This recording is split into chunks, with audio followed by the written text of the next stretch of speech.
नमस्कार आदाब, आप देख रहे हैं ऑन रिकॉर्ड मेरा भाईंदर। हमारे भारतीय संविधान ने महिलाओं को बहुत ही ज्यादा अधिकार दे रखे हैं ताकि उनके साथ में जोर जबरदस्ती अत्याचार या अन्याय हो रहे तो उन्हें कानूनी मदद मिल सके और उन पर जुल्म सितम करने वालों को अच्छा सबक मिल सके।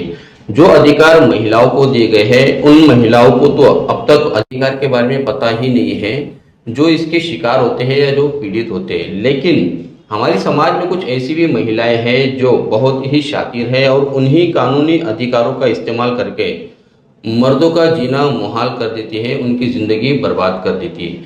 आज हम बात करेंगे एक ऐसे ही मामले की जो हाल ही में नौगर पुलिस थाने में दर्ज हुआ है। संध्या अदाटे नामक एक महिला के खिलाफ में अनवर सैयद नामक एक व्यक्ति ने, जो उसका पति कहलाता है, उसने एफआईआर दर्ज किया है और एफआईआर की जो धारा है उसमें एक्सटॉर्शन है, क्रिमिनल ब्रीच ऑफ ट्रस्ट है, 406 है। इस तरह की 5 से 6 गंभीर धाराओं के तहत एफआईआर दर्ज हुआ है। क्या है ये पूरा मामला, आइए हम जानते हैं पीड़ित अनवर सैयद के मित्र और जो शुरुआत से इस पूरे मामले को करीब से देख रहे हैं कलीम बेग से। कलीम बेग जी, बताइए कि क्या मामला हुआ है आपके दोस्त के साथ में और जो महिला उन्हें परेशान कर रही थी जिसके खिलाफ में नौगर पुलिस थाने में मामला दर्ज हुआ है, पुलिस की हकीकत क्या है? इसकी हकीकत ऐसी है हजरत की, अनवर मेरा बहुत अच्छा दोस्त है और जब से संध्या अदाटे से अनवर की शादी हुई, निकाह हुआ, कुछ महीने के बाद अनवर बड़ा ही परेशान रहने लगा, बड़ा ही टेंशन उसको ऊपर रहता था। उसकी बॉडी फिटनेस से ये पता चलता था कि अंदरूनी कोई बहुत बड़ी तकलीफ है। तब दोस्त होने की वजह से मैं भी फिक्रमंद हुआ और मैंने पूछा अनवर से कि भाई ऐसी क्या बात है। कई बार मैंने उससे पूछा ऐसी क्या बात है, तो फिर उसने बताया कि भाई मेरे साथ ऐसा ऐसा हुआ है। जिस लड़की से मैंने शादी किया है उस लड़की का दूसरा शौहर भी है, दूसरा पति भी है और उसके अगेंस्ट में दूसरा पति मतलब पहले से वो शादीशुदा था? हाँ, पहले से वो शादीशुदा थी और वो बात अनवर से उसने छुपाया था। जब वो पता चला तो उसके बारे में अनवर ने डिग आउट किया तो मालूम पड़ा कि बोरीवली में उसके अगेंस्ट में केस चल रहा है। और वो केस ऐसा था कि उसने जो है प्यार मोहब्बत, शादी होने के बाद पहले पति से उसने उसके ऊपर एफआईआर किया है और एफआईआर इस चीज़ का किया हुआ है कि भाई मुझे पैसा दे, डिमांड किया है, एक्सटॉर्शन पैसा, इस तरीके का पैसे का डिमांड किया है। अगर तू मुझे पैसा नहीं देगी तो मैं अपने पति को उसने कहा कि मैं तेरे ऊपर एफआईआर करूंगी, तुझको फंसाऊंगी, तुझको जेल भेजूंगी। इस तरीके के प्रेशराइजेशन पे उसको डाला। जी जी जी जी। मतलब जो अनवर के साथ में होने वाला था वो ऑलरेडी उस महिला ने पहले ही कर चुकी थी अपने पहले पति के साथ। जी बिल्कुल जी। तो अभी फिर क्या हुआ, आप लोगों को जब अनवर की परेशानी के बारे में पता चला तो फिर आप लोगों ने भी किस तरह से उसकी मदद करने की कोशिश की और कैसे उसे आपने कानूनी मदद पहुंचाने के लिए प्रयास किया? जब हमने देखा कि अनवर परेशान हो गया बहुत ज़रूरत से ज़्यादा और अपने आप को ये कहने लगा कि बार बार मैं सुसाइड कर लूँगा, तब हमने फिर अनवर को समझाया बहुत और उसको अपने कॉन्फिडेंस पे लिया। मैंने कहा देखो, कानून अभी है, कानून जिंदा है। ऐसा नहीं कि सारे कानून महिलाओं के लिए ही बना है, लेकिन अक्सर ऐसा होता है कि ज़्यादातर सपोर्टिव इस तरीके के कानून जो है महिलाओं के हक में जाते हैं, लेकिन ऐसा नहीं हुआ।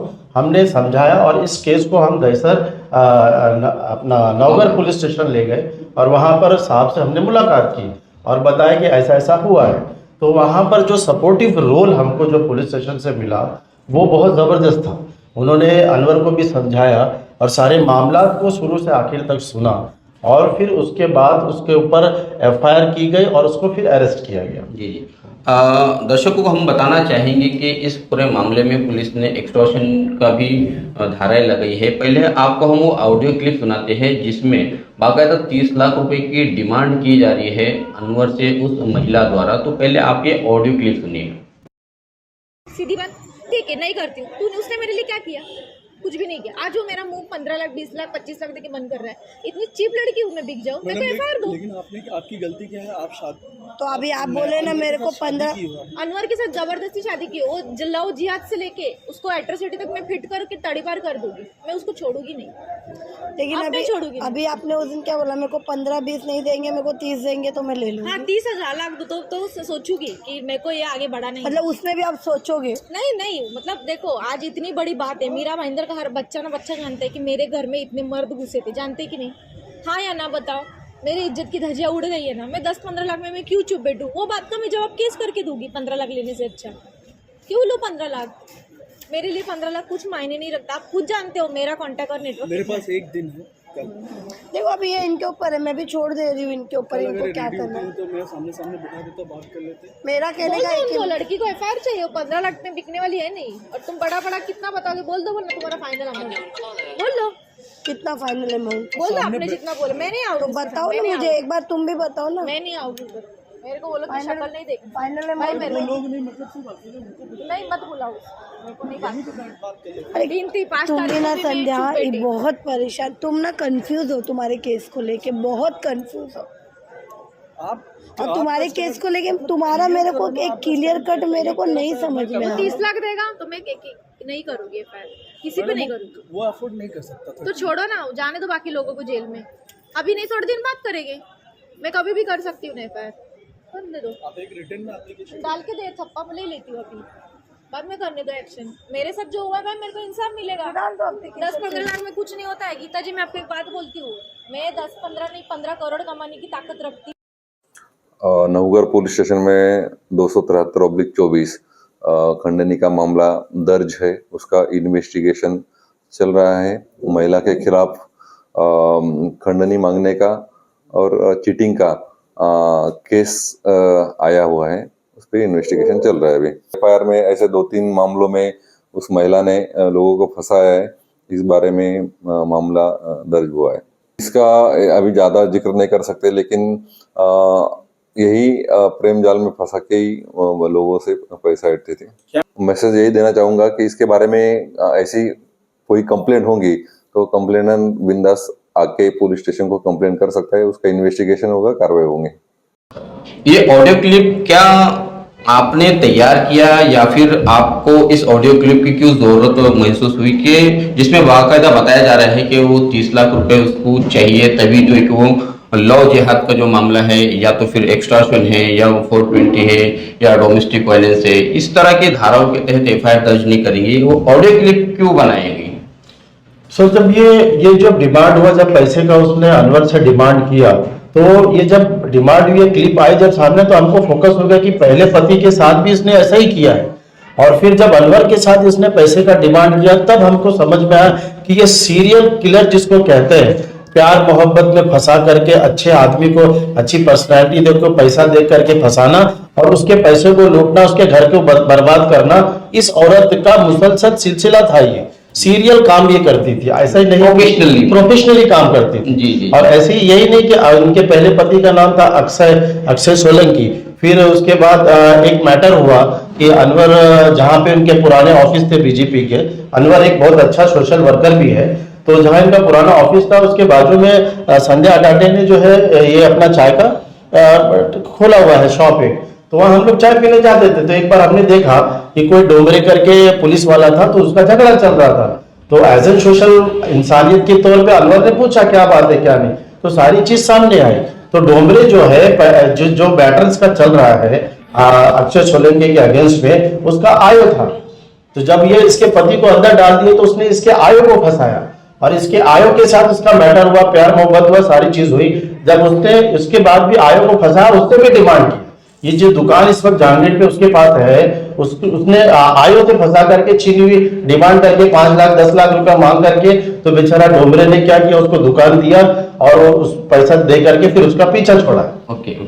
तो कुल मिला के पूरी कहानी में सामने आता है कि संध्या अदाटे जो यहाँ पर जो आरोपी है, इसका एक पहले से शादी थी। शादी को लेकर उसने अपने पति के खिलाफ में मामला दर्ज किया था और उसका जो इन्वेस्टिगेशन ऑफिसर था उसके साथ में भी उसका चक्कर चल गया। मतलब ये दोनों से भी उसने पैसे ऐंठे और अब ये तीसरा शिकार था इसका अनवर से। ठीक है, अब ये एफआईआर दर्ज होने के बाद में अभी वो कैसा महसूस कर रहा है, क्या उसके मन में चल रहा है? अनवर इस वक्त बहुत ही थोड़ा सा सुकून से है और उसको ये महसूस हुआ कि नहीं भाई, कानून अभी इस वक्त जिंदा है और मर्दों के लिए भी कानून है। और इसमें जिस तरीके से पुलिस ने बहुत अच्छा सपोर्टिव रोल किया, डीसीपी साहब ने बहुत अच्छा सपोर्ट अनवर को दिया। सारी मामला की छानबीन करने के बाद जब संध्या अडाटे को उसने पुलिस वालों ने जब क्रिमिनल पाया तो उसके ऊपर एफआईआर दर्ज हुई और उसको अरेस्ट भी किया गया। इस वक्त वो जेल में है और उसकी आगे की कार्रवाई उस पर हो रही है। जी। तो आप लोगों ने मिलकर इस जो वो एक आत्महत्या जो होने वाली थी उसको बचा लिया आपने, अनवर सैयद को मदद भी आप लोगों ने मिलकर की है। जी बहुत बहुत धन्यवाद हमसे बात करने के लिए। ये है कलीम बेग जो अनवर सैयद के करीबी है, उनके दोस्त है, शुरुआत से इस पूरे मामले को वो जानते हैं। इनका मानना है कि जो ऑडियो रिकॉर्डिंग यहाँ पर जो पुलिस के सामने पेश की गई उसके आधार पर भी पुलिस को यकीन हुआ कि ये पूरा ब्लैकमेलिंग, एक्सटॉर्शन और 420 से जुड़ा हुआ मामला है। तब कहीं जाकर नौगर पुलिस ने एक्शन लिया और संध्या आदाटे के खिलाफ में कई सारी धाराओं के तहत मामला दर्ज किया है। ये वो सच्चाई है, यही वो कहानी है जिसमें साफ जाहिर होता है कि कानून ने जो महिलाओं को अधिकार दिए हैं उन अधिकारों का कैसे गलत इस्तेमाल किया जाता है। इस शातिर महिला से साफ पता चलता है, जिसके कई और इसके पहले भी शिकार हुआ करते थे और अपना वो तीसरा शिकार अनवर सैयद को बनाने वाले थे। लेकिन अनवर सैयद के दोस्तों ने उसका हौसला बढ़ाया, अनवर सैयद को कानून की मदद मांगने के लिए कहा, तब कहीं जाकर इस पूरे मामले का राजफाज हो गया। इस प्रकार के कहीं और पर मामले भी चल रहे होंगे। कोई महिला अपने पति को या अपने बॉयफ्रेंड को फंसाने की या उसे लूटने की कोशिश कर रही है या साजिश रच रही है और उन व्यक्तियों को अगर पता चलता है तो वो जरूर संबंधित पुलिस थाने में जाए, अपने दोस्तों से, वकीलों से सलाह ले कि ऐसे मामलों में कैसे उन्हें इंसाफ मिल सकता है। वो जरूर इस स्टोरी से, इस खबर से सबक जरूर ले। आप देख रहे हैं कैमरामैन आरिफ कुरैशी और साबिर शेख के साथ ऑन रिकॉर्ड मेरा भाईंदर। धन्यवाद।